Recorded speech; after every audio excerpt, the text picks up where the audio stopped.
Constructing a property on an island with only limited access to the mainland would present builders with a few headaches even today. But imagine trying to build a house 14 miles out at sea 300 years ago. A house that would be responsible for saving thousands of lives.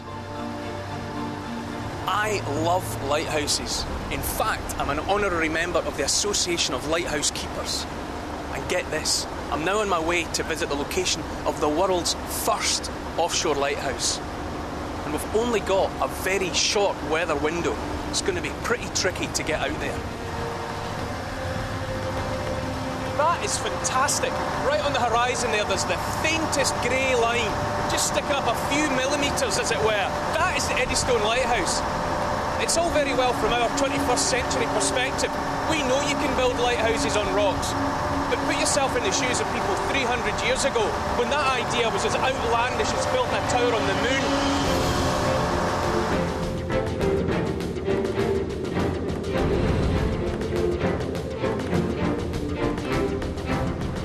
When this lighthouse was opened in 1882, it was hailed as a miracle of engineering. And so it was. But believe it or not, it's not that lighthouse I've come to see. It's the ones that were here before it. For centuries, these rocks have sunk countless ships bound for Plymouth.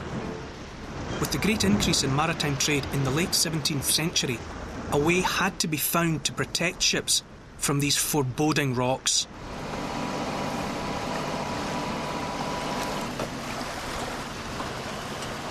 Today, the strong southeasterly winds are making the approach to the lighthouse a wee bit tricky. But imagine having the nerve to build a lighthouse out here 300 years ago, with only flimsy wooden rowing boats to transport tons of material and teams of builders. The man who did have the nerve to try this was one Henry Winstanley. He started building in 1696, and by 1699 he had completed his masterpiece. It had a stone foundation, but it was mostly a wooden structure. Imagine a wooden tower out here in the face of these gales. After 3 years of struggle and one failure, in 1699 Winstanley was finally happy with his design. It was an amazing spectacle. The 120-foot structure was finished with ornate engravings and extravagant wrought iron details.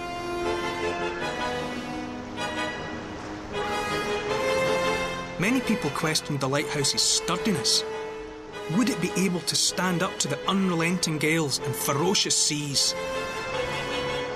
Winstanley's confidence in his tower was unshakable. He boasted, "I only wish that I may be in the lighthouse in circumstances that will test its strength to the utmost." On the 26th of November 1703, Winstanley's wish came true. That night, the biggest recorded storm to hit Britain devastated the entire country, claiming at least 8,000 lives. When people came out to this rock to see how he had fared, there was not a trace, not of Winstanley, not of the lighthouse crew, and not of the lighthouse. All they found was some twisted metal. Winstanley was gone. His light had kept sailors safe for over 4 years. But just 2 days after the lighthouse collapsed, a ship struck the rock and sank with the loss of all hands. Another lighthouse was built, but it burnt down. So, the Maritime Authorities commissioned Yorkshireman John Smeaton to build a structure that would stand the test of time. And its stump still remains here. Now, this was a huge step forward in lighthouse design. These blocks of granite are dovetailed together. They're like three-dimensional jigsaw pieces that all lock together. Smeaton had used the shape of an English oak tree as inspiration for his lighthouse. He wanted it to be sturdy, but also flexible enough to sway slightly in the wind. It entered service in October 1759.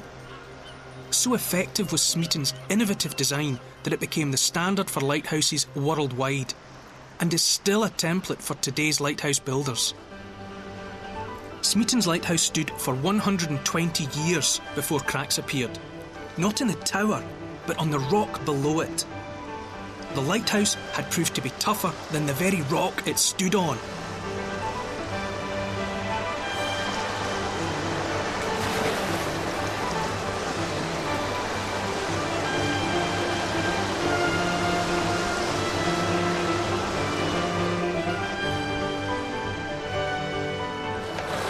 It's the best day at work I've ever had. Diving into the sea off lighthouses doesn't get any better. Fantastic.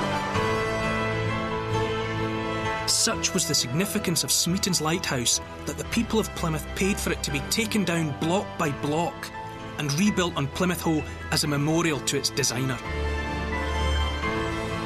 It stands there today as Plymouth's most famous landmark, a testament not only to Smeaton, but to all of the pioneering lighthouse builders who gave their lives to save the lives of others.